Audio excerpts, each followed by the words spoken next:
안녕하세요. 인천에 사는 30대 후반 여자입니다. 이혼의 상처가 이제 막 나아갈 쯤이라 이렇게 용기를 갖고 사연을 보냈어요. 지금 남편과 이혼한 지 이제 2년이 넘어가는데요. 요즘 이혼은 별게 아니라고 하지만 생각보다 이혼의 상처가 크더라고요. 이 정도로 많이 힘들 줄은 몰랐어요. 10년 가까이 산 남편과 이혼이라니 생각보다 많이 공허한 느낌이 들긴 하지만 남편과 같이 산 동안 받은 상처가 엄청 크기 때문에 공허함을 신경 쓸 힘조차 없어요. 이 답답한 마음을 풀고 싶은데 솔직하게 털어놓을 곳이 없어 용기를 갖고 사연을 보내봤습니다. 길다면 긴 저의 이야기 한번 들어보실래요? 일단 남편은 저보다 5살 많은 사람이에요. 친구 소개로 만나게 된 사람이었는데 남편과 3번 정도 데이트 후 바로 결혼을 하자고 하더라고요. 그만큼 남편이 저한테 푹 빠져버린 거죠. 사실 전 사람을 잘 믿지 않기 때문에 몇 번 보지 않은 남편과 연애하지 않고 바로 결혼을 결정하기 너무 힘들었어요. 사람은 정말 좋은데 신뢰를 쌓기엔 기간이 너무 짧은 게 흠이었죠. 신중에 신중을 더해서 결혼을 고민했는데요. 다들 결혼을 하는 이유가 엄청 사랑해서일 수도 있지만 하필 결혼할 시기에 만난 사람이 이 사람이라 결혼을 결심한 부부도 많잖아요. 제가 딱 그런 경우였죠. 지금 이 사람을 놓치면 언제 또 결혼할 남자가 나타날까 이런 생각이 나더군요. 저도 안정적인 삶을 누구보다 살고 싶은 여성이었고 화목한 가정을 갖고 싶은 욕심이 어릴 때부터 항상 있었어요. 변명처럼 들리시겠지만 결혼에 대해 5개월 동안 신중하게 고민했답니다. 그렇게 남편과 첫 만남 이후 거의 6, 7개월 만에 결혼하게 됐는데요. 결혼을 준비하면 많이들 싸우고 파혼한다고 하는데 다행히 저희 부부는 싸우지 않고 무난하게 결혼 준비를 할 수 있었어요. 저희 부부는 처음부터 무리해서 집을 사지 말고 전세부터 시작하기로 했어요. 그렇게 각자 번 돈은 각자 관리하기로 하고 결혼 생활을 시작했죠. 저희 결혼 생활이 늘 시끄럽고 힘들었던 이유는 다 시어머님 때문이었는데요. 시어머님은 굉장히 화려한 분이셨어요. 빨간색, 파란색 등등 머리가 항상 알록달록했고 옷 입는 스타일도 엄청 파격적이었어요. 나이 많으면 많을수록 가꾸고 살아야 한다는 마인드를 가진 분이라 가꾸는데 신경을 많이 쓰셨어요. 게다가 성격이 완전 외향적이라서 내향적인 제가 그런 시어머님의 성격을 따라가기가 어렵더라고요. 근데 그런 시어머님은 버는 돈에 비해 소비 습관이 너무 과했어요. 옷을 워낙 좋아하시는 분이라서 틈만 나면 쇼핑을 하시는 편인데요. 너무 과한 게 아닐까?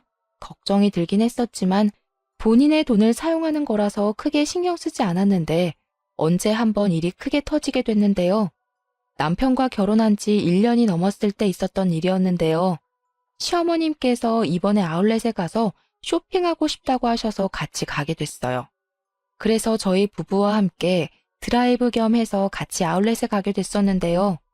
저희 부부는 아울렛에서 10만 원 정도 사용한 반면 어머님께선 아울렛에서만 혼자 80만 원을 쓰신 거예요.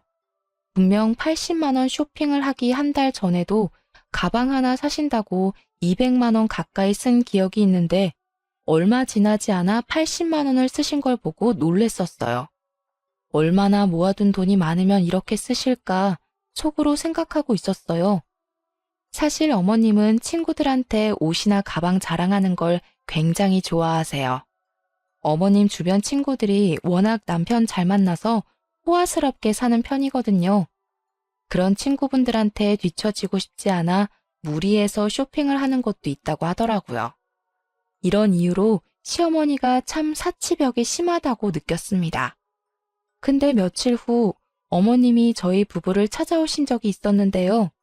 왜 갑자기 찾아오셨나 싶었는데 알고 보니 카드값 때문에 오신 거였더라고요.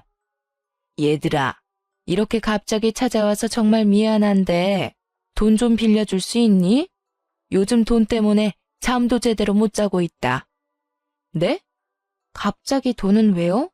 급하게 쓸 일이 있으신 거예요? 아니, 그게 사실 이번에 카드값이 너무 많이 나와서 말이야.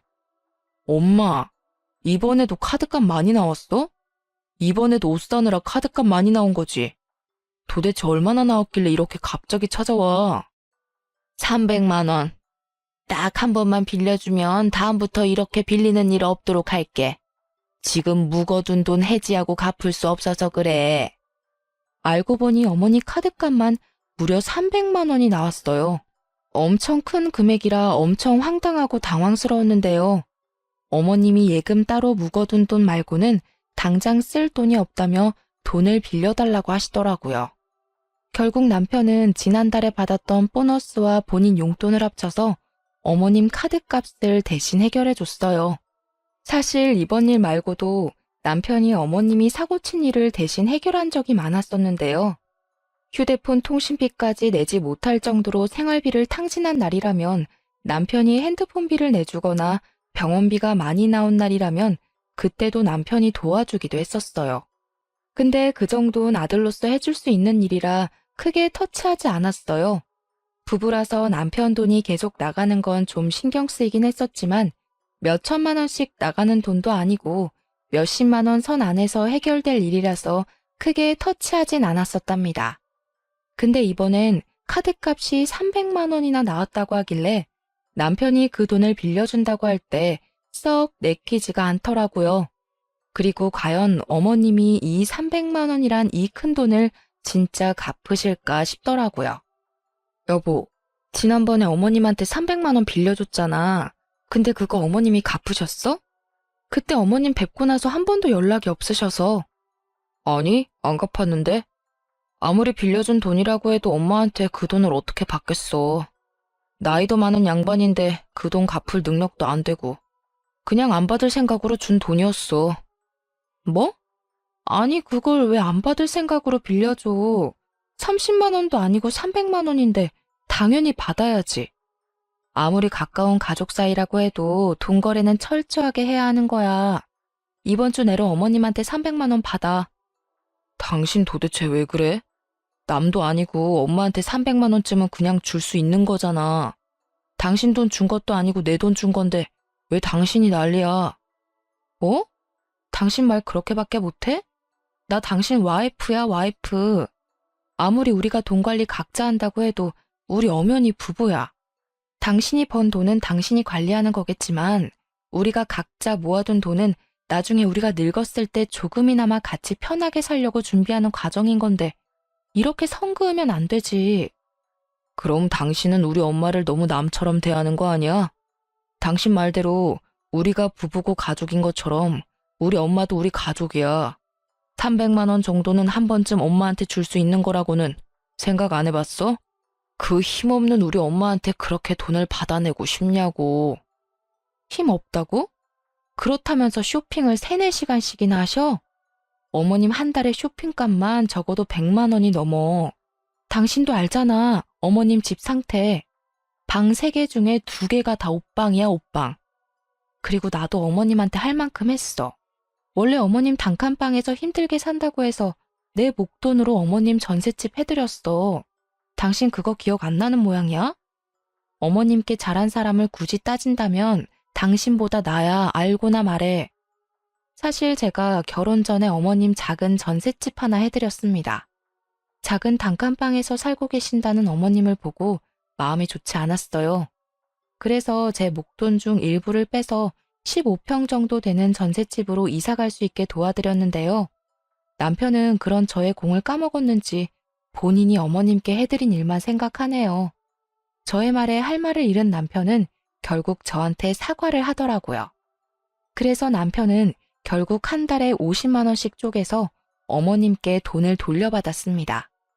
남편은 본인이 그렇게 화낸 게 미안했는지 50만 원씩 받아낸 총 300만 원을 저에게 주더군요. 전 그 돈을 쓰지 않고 그대로 갖고 있었어요. 300만 원 일은 있고 남편과 해외여행을 다녀온 적이 있어요. 저희 부부는 신혼여행 이후로 제대로 된 여행을 다녀온 적이 없었기에 일주일 정도 동남아 여행을 가기로 했는데요. 처음엔 어머님과 같이 가려고 했었지만 남편이 먼저 이번엔 우리 둘만 가자고 하더군요.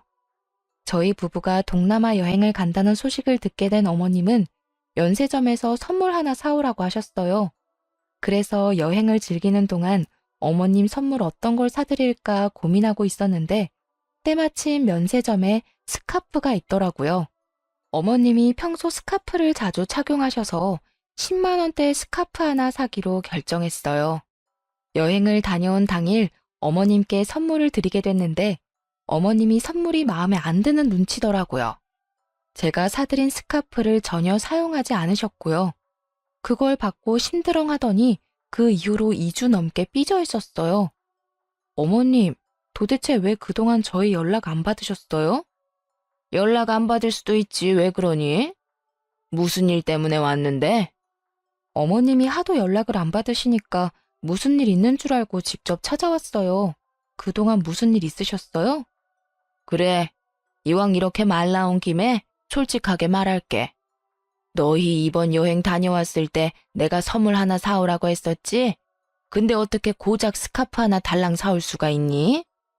어머님 평소에 스카프 좋아하시니까 취향 생각해서 사온 거였어요. 스카프 마음에 안 드셨어요? 누가 요즘 면세점에서 스카프만 사니? 다른 집 며느리는 여행 다녀오면 시엄마 생각해서 명품백이나 비싼 화장품 세트 같은 거 사서 준다고 하던데 너는 고작 스카프만 사오니? 주변 친구들한테 창피해서 자랑도 못했어. 어머님이 충분히 서운하실 수 있는 부분이겠지만 저희 어머님 명품백 사드리려고 여행 간 거 아니었어요. 그리고 명품백이 1, 20만 원 하는 물건도 아니고 적어도 2, 300만 원은 거뜬히 깨지는 건데 저희가 그것까지 사드릴 돈이 없었어요. 여행 갈 돈은 있고 이 시애미 가방 하나 살 돈은 없다는 게 말이 안 되잖아. 정말 실망이다 실망이야. 생각보다 어머님의 삐짐이 오래 갔었어요. 저한테 본인 잔심부름을 시키는 것은 물론이고 제가 다니고 있는 회사 앞에 갑자기 찾아와서 5만 원, 10만 원씩 용돈을 가져간 적이 한두 번이 아니에요. 말도 없이 회사 앞까지 찾아오실 분이 전혀 아니신데 이번 일로 복수라도 하고 싶은 것인지 수시로 그러시더라고요. 예전에 남편이 시어머님께 빌려준 300만 원을 저한테 준 적이 있었잖아요. 그 돈을 그동안 쓰지 않고 갖고 있었던 게 천만 다행이었어요. 그 돈으로 결국 어머님 명품 가방 하나 사드렸습니다. 아무리 남편이 저한테 준 돈이지만 그래도 남편한테 미리 말하고 가방 하나 사드렸어요. 남편은 고맙다고 절 안아주더라고요. 이런 철없는 시어머님 때문에 하루에 수십 번은 천국과 지옥을 오고 갈 때가 많아요. 저에게 가방을 선물 받은 어머님께선 동창 모임에 가서 가방 자랑을 엄청 했다고 들었어요. 우리 며느리가 사줬다면서요. 그래도 그 말을 들으니 기분은 좋았네요. 그런데 제가 이혼을 결정하게 된 큰 대형 사고가 터졌었는데요. 어머님께선 동네 아주머니 두세 분과 자주 놀러 다니는 편이셨어요. 주로 꽃구경을 가거나 함께 카페를 다니셨어요. 카페에서 3, 4시간씩 수다를 떨 정도로 가까운 사이 같더라고요. 그런데 언제부터 동네 아주버님들과 같이 나이트를 다니기 시작하셨어요. 아무리 흥이 넘치고 화려한 걸 좋아하신다고 해도 나이트를 다니시던 분들이 절대 아니었어요. 흥을 풀기 위해 노래방에서 한두 시간 노래 정도 부르는 정도였지 나이트에 가는 편은 아니었는데요. 나이트를 다닌다고 들었지만 전 크게 반대를 하지 않았어요. 아버님과 사별한 지 꽤 되셨기에 적적하시니까 다니는 거겠지 라고 대수롭지 않게 넘겼고 남편도 크게 반대하지는 않았어요. 처음엔 일주일에 한 번 정도 가시는 것 같더니만 어느 순간 일주일에 두세 번은 가는 것 같더라고요. 그래서 너무 다니는 거 아닌가 싶었는데 오히려 어머님은 나이트만 다녀오면 스트레스가 풀린다고 너무 좋아하셨어요. 나이트에 다니고 나서부터 쇼핑하는 횟수가 의외로 줄기도 해서 차라리 다행이다 싶었죠. 근데 언제 한번 어머님께서 연애를 한다고 말씀하셨었는데요. 어머님이 아버님과 사별하고 나서 단 한 번도 연애를 한 적이 없었어요. 재혼할 생각도 전혀 없다고 말씀하신 분이라 그런 어머님께서 연애를 시작하셨다 해서 깜짝 놀랐는데요. 얘들아, 나 요즘 만나는 남자 한 명 있어. 너희들한테 이걸 말해야 하나 고민 많이 했는데 만나다 보니 이 남자 좀 괜찮은 것 같아서 너네한테도 솔직하게 말해야겠구나. 어머님, 너무 축하드려요. 어떤 분이세요? 어서 말해주세요. 나이트에서 만난 남자이긴 한데 그 사람도 와이프랑 사별한 남자더라고. 그 후로 여자를 만날 생각 전혀 없었는데 이번에 처음으로 날 좋아하게 됐다네. 에휴, 참 부끄럽다. 너희들은 내가 연애해도 괜찮겠니? 당연하죠. 전 진작에 어머님이 연애하길 바랬어요. 당신은 어때? 어머님이 연애하시니까 좋지? 근데 걱정되는 게 있어. 나이트에서 만났다는 게 참 마음에 걸리네. 아무리 둘 다 연세가 있으신 분이라고 해도 만난 장소가 너무 불순하잖아. 정말 괜찮은 분 맞아? 내가 산 세월이 있는데 남자 하나 볼 안목도 없겠어? 참 다정하고 좋은 사람이야. 어머님은 소녀처럼 정말 좋아하셨어요. 연애할 생각이 없다고 하셔서 평생 혼자 사시는 게 아닐까 걱정이 많았었는데 이제 어머님도 새 삶을 살 수 있다는 사실에 정말 행복하더라고요. 어머님께서 이번에 새로 만나는 남자친구는 어머님보다 4살 정도 많은 분이셨어요. 두 분께서 일주일 내내 만나서 데이트를 즐기고 그런다고 하셨는데요. 근데 어머님이 말씀하시는 걸 들으면 그 남자친구분 하는 행동들이 좀 이상하더라고요. 정상적인 연애가 아닌 것 같은 느낌이랄까? 그리고 실제로 만나봤는데도 좀 꺼림칙했고요. 데이트를 하다 보면 서로 번갈아가며 데이트 비용을 내거나 하는 게 있어야 하는데 모든 비용을 어머님이 내셨어요. 게다가 신발부터 옷, 가방 등등 갖고 싶은 물건이 있으면 모두 다 어머님께 사달라고 한다고 하더라고요.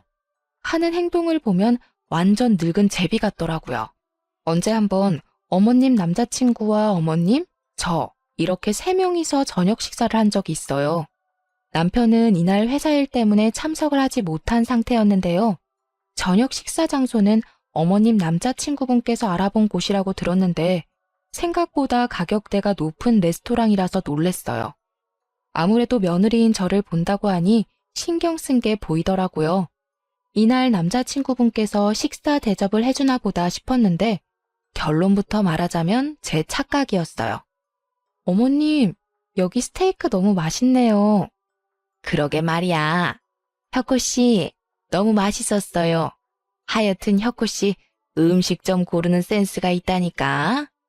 당신 며느리 보는 날인데 신경 써서 장소 선택 좀 해봤어요. 마음에 들어요? 그럼요. 맛이 아주 훌륭해요. 세아가, 너도 마음에 드니? 네. 오랜만에 이런 고급진 레스토랑에서 식사하니까 입이 아주 호강하네요. 정말 잘 먹었습니다. 식사할 때까지만 해도 이렇게 분위기가 좋았어요. 그렇게 계산을 하려고 하는데 자연스럽게 어머님께서 계산을 하시더라고요. 어머님 남자친구분도 당연하다는 듯 어머님을 계산대로 은근슬쩍 밀더군요. 그 모습을 보고 전 너무 황당해서 어머님이 계산 못하도록 막고 제가 대신 계산했습니다. 대략 50만 원 가까이 나왔었는데요. 제가 어머님이 계산 못하도록 막고 대신 계산하니까 어머님과 남자친구분께서 몹시 당황해하는 눈치더라고요. 이제까지 어머님께서 남자친구분께 자주 선물을 해드리는 것 같아 도대체 어떤 분이길래 어머님께서 이렇게 쩔쩔매며 만날까 궁금했는데요. 그래서 이날 저녁 식사 자리를 마련한 거였어요. 실제로 남자친구분께서 어머님께 하는 행동을 보니 대충 짐작이 가더군요. 이 식사 내가 샀어야 하는데 며느님께서 계산을 벌써 하셨네. 그러네요. 아가, 왜 너가 계산했니? 이 저녁은 우리가 사야 했었는데. 전 이날 최대한 말을 아꼈어요. 이미 속에선 어머님이 너무 안쓰럽기도 하고 어머님이 왜 이런 대우를 받으면서 연애를 해야 하나 속상하더라고요. 그래서 일단 어머님 남자친구분을 서둘러 보낸 뒤 어머님과 근처 카페에서 이야기를 나누기로 했어요. 근데 남자친구분께서 집에 갈 때 쓸 택시비까지 가져가던 거 있죠? 완전 제비가 따로 없더라고요. 어머님, 저랑 둘만 있는 거니까 솔직하게 말하셔야 해요. 저분한테 약점 잡히거나 한 게 있으세요? 그게 무슨 말이야? 약점이라니? 어머님 남자친구 좀 이상한 것 같아요. 이번 식사 자리만 봐도 딱 보여요. 두 분이 진지하게 만나는 사이라면 보통 이 식사 자리 남자친구분께서 직접 계산을 하는 게 맞지 않나 싶어요. 저 연세에 돈이 없지 않으실 텐데 자연스럽게 어머님이 계산하도록 만드는 게 좀 이상한 것 같아요. 분명 이 레스토랑도 남자친구분께서 직접 알아봤다고 하지 않으셨어요?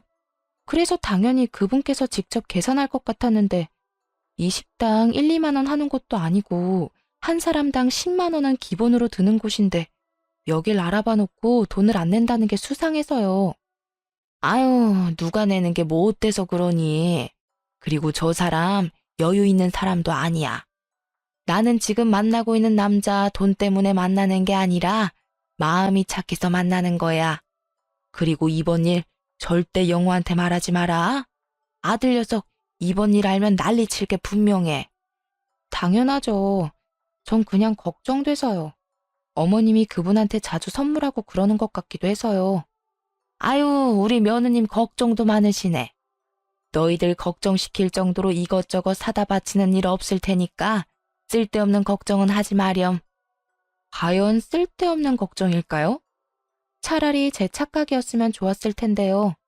어머님이 걱정하지 말라고 해서 한동안 모른 척 했어요. 꽤 오랜 시간 잘 만나길래 오히려 속으로 응원도 했네요. 근데 몇 달 뒤 어머님이 결국 일을 만드셨는데요. 어머님이 예전처럼 카드값이 다시 많이 나오게 됐다는 겁니다. 한동안 카드값이 많이 안 나오는 것 같아서 남자친구분께서 이제 더 이상 제비짓을 하지 않는다 생각했는데 다시 저희 어머님한테 이것저것 사달라고 한 것 같더라고요. 지난번엔 쇼핑 때문에 카드값이 300만 원 정도 나왔다면 이번엔 카드값이 500만 원이나 나왔어요. 그 이유를 들어보니 남자친구한테 이것저것 사주는 것도 모자라서 이번에 무리해서 여행을 다녀왔다고 하더라고요. 역시 제가 의심한 그대로였어요. 카드 통지서를 들고 저희 부부집에 찾아와서 또 돈을 빌리려는 어머님을 보고 속이 답답하고 억장이 무너지더군요.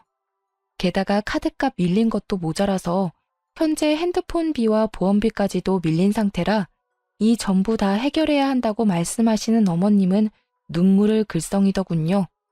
아니, 왜 본인이 내야 할 돈까지 내지 못하면서 그 할아버지한테 충성을 다하는지 이해가 안 가더라고요. 미안하다. 내가 새아가 너 얼굴 볼 면목이 없다. 이 나이 먹고 카드값 하나 해결 못하다니. 이번 한 번만 부탁한다. 어머님, 진짜 정신 좀 차리세요. 이게 도대체 몇 번째예요? 제가 분명 말씀드렸죠. 그 할아버지 조심하라고요. 근데 어머님이 그러셨잖아요. 걱정하지 않아도 좋다고. 근데 이게 무슨 짓이세요? 네? 화내지 말고 제발 한 번만 부탁할게. 어머님 앞으로 예금 하나 있으시죠? 그거 억지로 갖고 있지 말고 해지하세요. 그걸로 밀린 핸드폰비랑 보험비까지 정리하시면 되겠네요.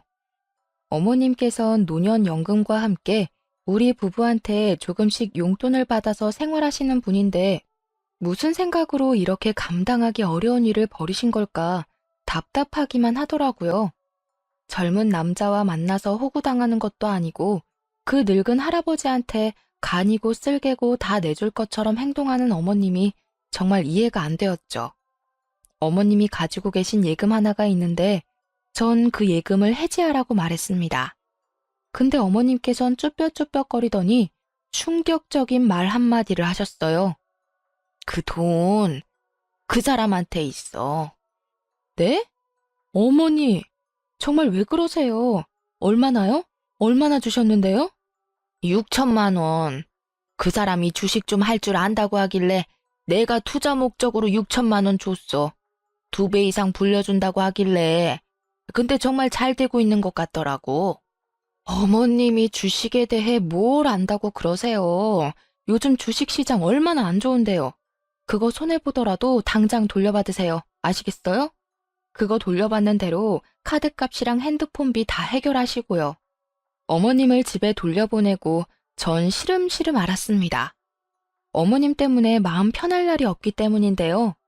그날 저녁 남편이 퇴근하고 나서 시름시름 앓고 있는 저한테 왜 그러냐고 묻더군요. 전 그런 남편에게 어머님과 있었던 일을 모두 말했어요. 근데 남편은 이미 알고 있던 것처럼 반응이 싱겁더라고요. 그리고 주식 얘기를 꺼냈었는데 그때부터 사색이 되더군요. 혹시 당신도 그 할아버지한테 돈 준 건 아니지? 자기야, 일단 화내지 말고 들어. 나 그분한테 3천만 원 드렸어. 나도 요즘 주식에 대해 관심이 있는데 그분이 딱 주식을 하고 있다고 해서 한번 투자 좀 해봤어. 근데 정말 잘하는 분이라고 하더라고. 너무 걱정 안 해도 돼. 당신 정말 미쳤어? 그걸 왜 나한테 허락도 없이 투자를 하냐고. 3천만 원이 네 집 개 이름도 아니고 왜 마음대로 그걸 주냐고. 어머님도 6천만 원이나 드렸다더라. 왜 둘 다 나한테 그러는 거야? 그분이 사기라도 치면 어쩌려고. 아니야. 그분 사기치거나 그럴 분은 아닌 것 같아. 그리고 당신이 무슨 돈이 있다고 3천만 원이나 그 사람한테 투자를 해? 사실 우리가 예전에 공동으로 모아둔 3천만 원 예금 그거 깨서 드렸어. 정말 미안해. 내가 그거 꼭 제자리로 돌려놓을게. 나 한 번만 믿어줘. 그걸 손댔다고? 진짜 당신이나 어머님 모두 다 질린다. 도저히 안 되겠어. 우리 이혼하자, 이혼해. 이혼이라니. 이혼은 절대 안 돼. 나 당신이랑 못 헤어져. 내가 왜? 전 한동안 친정집에 가기로 했습니다. 생각 정리가 되면 그때 이혼을 할지 말지 결정하기로 했는데요. 친정집에 2주일 정도 가 있을 동안 시어머님과 남편에게 큰일이 터졌어요. 어머님 남자친구가 잠수를 탔다고 합니다. 어머님께서 돈을 돌려달라고 말한 순간 그때부터 연락이 닿지 않았다고 해요. 어머님이 그 남자친구 집에 찾아갔었는데 이미 모든 짐을 다 뺀 상태로 어머님이 모르는 곳으로 도망갔다고 합니다. 저는 이미 예상하고 있던 결과였어요. 요즘 이런 사람들 한둘이 아니라고 하잖아요. 시어머님 남자친구분 하는 행동만 봐도 딱 사기칠 사람 같았어요. 어머님은 그분한테 콩깍지가 제대로 씌어서 그걸 모르고 있던 거였어요. 알고 보니까 어머님만 사기를 당한 게 아니라고 해요. 어머님과 같이 나이트를 다니던 동네 아주머님들도 그 할아버지의 말만 믿고 주식에 투자했다가 돈을 돌려받지 못했다고 하네요. 6천만 원 사기를 당한 어머님은 약과였어요. 어떤 아주머니는 1억 가까이 돈을 잃었다고 합니다. 어머님은 물론이고 남편까지 돈을 돌려받지 못한 상태로 전 이번 일을 알게 된 후 이혼하기로 결정했어요. 이혼하자고 말하니 남편은 정말 손이 발이 되도록 싹싹 빌었습니다. 어머님은 이번 일로 제정신이 아닌지 오히려 이런 일로 이혼을 하냐면서 적반하장으로 나오더라고요. 넌 이런 일 가지고 이혼을 꼭 해야겠니? 부부란 게 어려움이 있으면 같이 이겨낼 줄도 알아야지. 이혼하자는 소리가 어떻게 바로 나올 수가 있어? 어머님, 이제까지 어머님이 저희한테 한 행동들을 생각해 보세요. 저는 남편도 남편 일이지만 어머님 그 철딱선이 없는 행동 때문에 숨 막혀서 이 사람이랑 못 살아요. 어머님 수준껏 생활을 해야지 탱자탱자 돈 쓰기만 하시는데 옆에서 그걸 제가 다 어떻게 감당하고 살아요? 그리고 어머님이 분명 그러셨죠? 이제까지 산 세월이 있어서 안목이 좋다고요. 근데 어머니 인생 헛사셨어요. 이 연세에 어떻게 감당하려고 남자 하나 잘못 만나서 돈까지 잃으셨어요? 무슨 힘으로 다시 일어나시려고요? 저 어머님 보기 싫어서라도 이 사람이랑 이혼하고 싶어요. 어머머머, 얘 말하는 것 좀 봐. 말이면 단 줄 알아? 당신은 나랑 이혼하면서 그 할아버지한테 준 3천만 원 나한테 다시 돌려줘야 할 거야. 그 3천만 원 중에서 2천만 원은 내 돈이나 마찬가지였잖아. 그리고 어머님도 지금 살고 있는 전셋집 빼셔야 할 거예요. 그 전세자금 다 제 돈인 거 잊지 않으셨죠? 당장 집 정리하고 돌려주세요. 전 이 말만 남기고 집에 있는 모든 짐을 빼서 다시 친정집에 들어갔습니다. 남편은 저희 친정집에 찾아와서 울고불고 난리가 아니었어요. 그런 남편을 보고 친정아빠는 남편 얼굴에 소금을 뿌리며 당장 꺼지라고 고래고래 소리를 질렀답니다. 엄마도 그런 시엄마 밑에서 살 필요 없다고 이혼 결정 잘했다고 말했어요. 언제 한 번은 남편이 제가 다니고 있는 회사 앞까지 찾아왔어요. 퇴근 시간 맞춰서 와 있었더라고요. 전 창피한 나머지 그런 남편을 데리고 서둘러 회사 근처에 있는 카페로 갔는데요. 지금 이게 무슨 짓이야? 왜 말도 없이 남의 회사로 찾아오고 그래? 당신이 내 전화조차 받지 않으니까. 당신이 내 전화를 받아줘야 얘기를 하든지 말든지 하지. 왜 내 전화 안 받아? 정말 나랑 이혼이라도 하겠다는 거야? 내 말을 뭘로 들은 거야? 나 당신이랑 이제 못 산다고. 이혼하고 싶다고. 왜 자꾸 물어봐?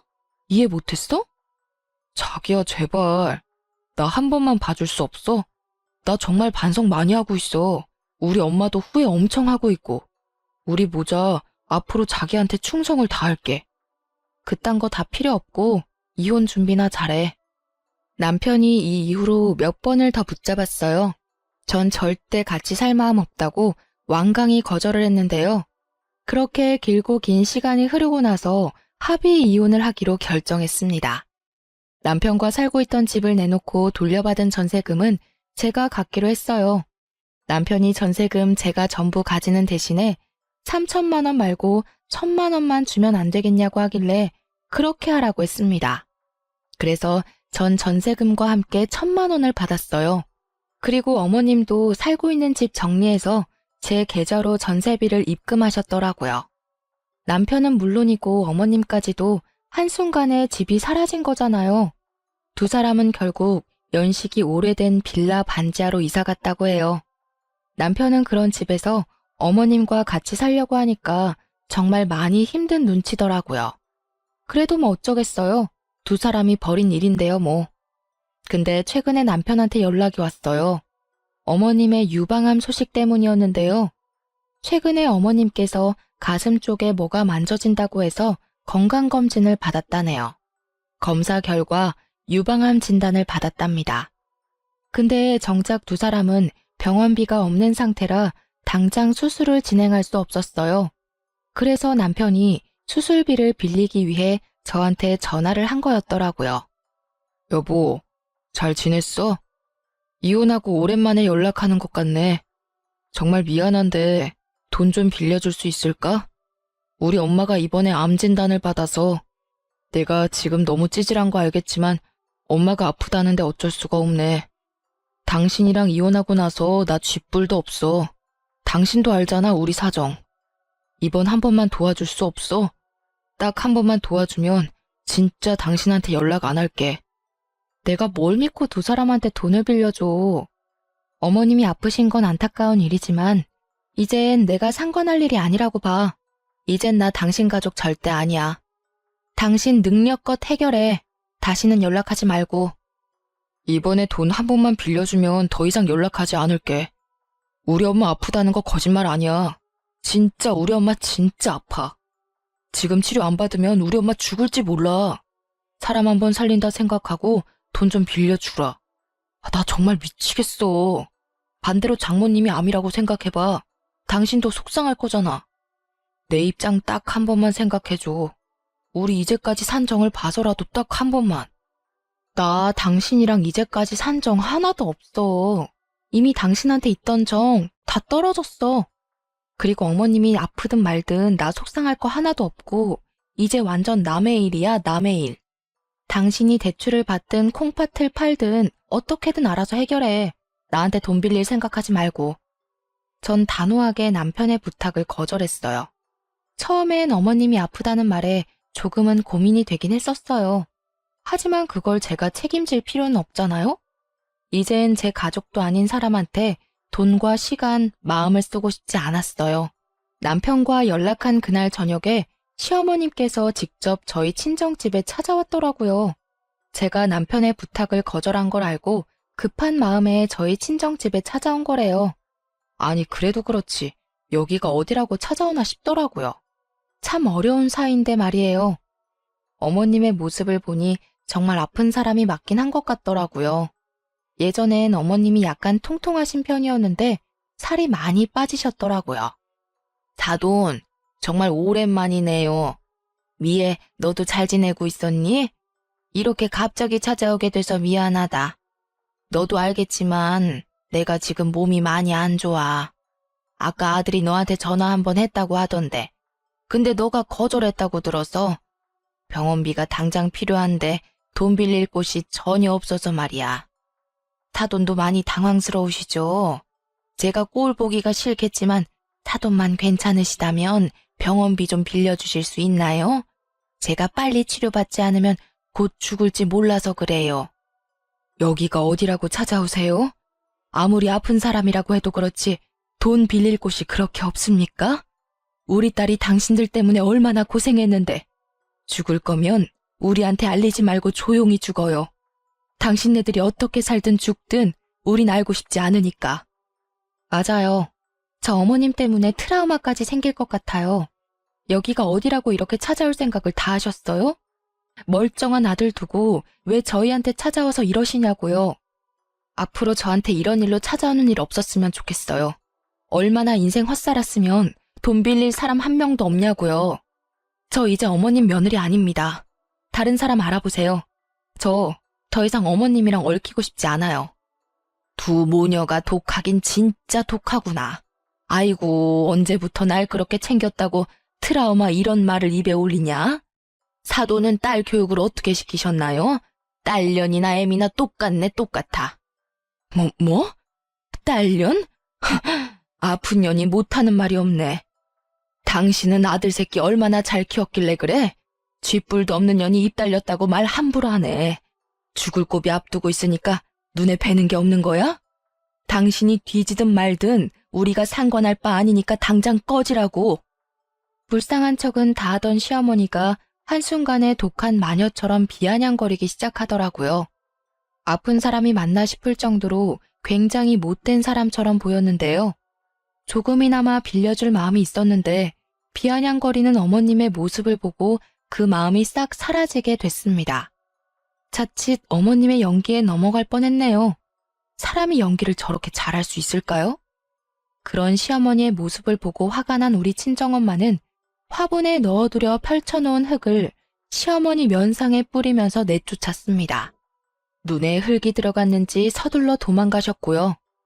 이날 화가 너무 난 나머지 전 남편한테 따졌습니다. 아무리 돈이 급해도 그렇지 친정집까지 찾아오게 만드냐면서요. 남편은 어머님이 저희 친정집에 찾아온 걸 모르고 있던 눈치였어요. 어머님이 왜 구걸까지 하게 만드냐 물었더니 남편이 회사를 그만뒀기 때문이래요. 남편이 솔직하게 말하더군요. 본인이 명예퇴직을 당해서 돈을 구할 데가 없기 때문이었어요. 명예퇴직을 당했다니? 그게 무슨 말이야? 사실 내가 당신이랑 이혼하고 나서 너무 힘들었거든. 그래서 술 마시는 일이 많았었는데 언제 한번 술 먹고 부장한테 전화해서 술 주정 좀 했거든. 그게 정확히 기억은 안 나는데 내가 해서는 안 되는 말이랑 행동을 했었나 봐. 그게 문제가 돼서 나더러 회사에서 퇴직하라고 하더라고. 남편이랑 같이 다니는 회사 동기들 말을 들어보면 남편이 부장한테 음담패설은 기본으로 하고 게다가 이제까지 회사 내에서 해왔던 부장의 행동 하나하나 모두 지적했다고 해요. 게다가 남편이 학벌에 비해서 회사 업무 능력이 너무 없어서 언젠가 해고할 생각을 하고 있었다고 해요. 근데 때마침 부장한테 그런 몰상식한 행동을 하는 바람에 해고를 당하게 된 거였죠. 회사에서 나름 힘이 있는 부장은 그런 남편을 회사 그만두게 만들었다네요. 이제 막 40대가 된 사람이 명예퇴직을 당한다는 게 말이 안 되잖아요. 그냥 해고를 당한 거나 마찬가지인데요. 남편은 지금까지도 직장을 제대로 구하지 못한 상태라고 합니다. 저와 이혼한 것도 있지만 동시에 해고까지 당하게 돼서 그 충격에 매일매일 술을 마시고 있다고 해요. 어머니 생각해서라도 하루라도 빨리 일을 구해야 하는데 남편은 그런 생각할 힘조차 없는 것 같아요. 어머님은 수술을 잘 받았는지 안 받았는지는 그 이후로 물어보지 않았어요. 아마 치료를 제대로 받지 못하고 있을 겁니다. 남편이 돈도 벌지 않고 술만 마시고 있으니까요. 그런 두 모자를 보고 있으니 속이 다 후련하고 몸과 마음이 가벼워진 것만 같아요. 돈 문제로 사람 속 썩이던 두 사람한테 벗어났다는 생각에 정말 하루하루가 행복해요. 전 남편과 이혼하고 나서 현재 직장에 열심히 다니면서 돈을 차곡차곡 모으고 있어요. 조만간 제 이름을 걸고 가게 하나 차릴 예정이에요. 부모님이 예전부터 음식점을 운영하고 싶어 하셨어요. 저도 그러고 싶어서 부모님과 함께 가게 오픈 예정이에요. 만약 이 사람과 저 사이에 아이가 있었더라면 이혼하는 게 어려웠을 거예요. 아이가 있는 부부는 이혼하는 게 참 어렵다고 하잖아요. 다행히 저와 남편은 아이 계획이 전혀 없던 사람이었어요. 만약 한 사람이라도 아이를 원했었더라면 지금 현재 저의 모습은 어땠을지 궁금하네요. 주변 친구들도 시부모님 잘못 만나서 엄청 고생하고 있거든요. 근데 그 친구들은 모두 아이가 있어서 섣불리 이혼을 하지 못한다고 해요. 결혼하기 전까지만 해도 시댁 때문에 왜 힘들어할까 상상이 안 갔었어요. 두 사람이 좋으면 그만이지 않나? 그런 생각을 했었는데 사랑 하나로 결혼할 순 없더라고요. 결혼 생활을 유지한다는 게 참 쉬운 일만은 아닌 것 같아요. 아무리 내가 잘한다고 해도 남편이나 시댁 식구 한 명이라도 내게 못한다면 결혼 생활 한순간에 무너지는 것 같아요. 그렇기 때문에 결혼 결정을 할 때 남편 자체를 보는 것도 중요하지만 남편 집안 식구들도 꼭 봐야 했어요. 이혼하고 나서 생각한 게 있는데 너무 섣불리 결혼을 했다는 거예요. 남편과 연애를 해보고 결혼할 걸 그런 생각을 가끔 하고 있는데요. 요즘 연애를 건너뛰고 많이들 결혼한다고 하는데 개인적으로 전 위험하다고 생각해요. 그 사람에 대해서 조금 더 알아보고 결혼하는 게 덜 위험한 일이 아닌가 싶어요. 주변 사람들은 다른 사람 만나서 재혼할 생각이 있냐고 물어봐요. 근데 전 두 번 다시 결혼하고 싶지 않아요. 부모님도 그 지겨운 결혼을 못하러 두 번씩이나 하냐며 성을 내셨어요. 저도 결혼을 다시 하진 않을 것 같아요. 결혼이란 게 참 쉬운 일이 아니기 때문이죠. 아무리 서로 사랑해도 돈 문제로 다들 헤어진다고 하는데 이번에 뼈저리게 느꼈습니다. 만약에 재혼을 한다고 해도 또다시 이혼하지 않는다는 보장도 없잖아요. 그리고 이제까지 받아온 스트레스와 억압에서 벗어나니까 오히려 너무 행복하고 자유롭더라고요. 저와 다르게 결혼 생활이 행복한 사람도 분명 많을 거예요. 하지만 반대로 저처럼 결혼 생활이 지옥인 분들도 분명 있을 텐데요. 이혼을 권장하는 것은 아니지만 본인의 행복을 위해서라면 이혼을 하는 것도 하나의 방법이라고 알려드리고 싶어요. 만일 시댁, 남편, 돈 등등 여러 문제로 인해 이혼 고민을 하고 있는 분이라면 망설이지 말고 당장 하는 것도 나쁘지 않다고 생각해요.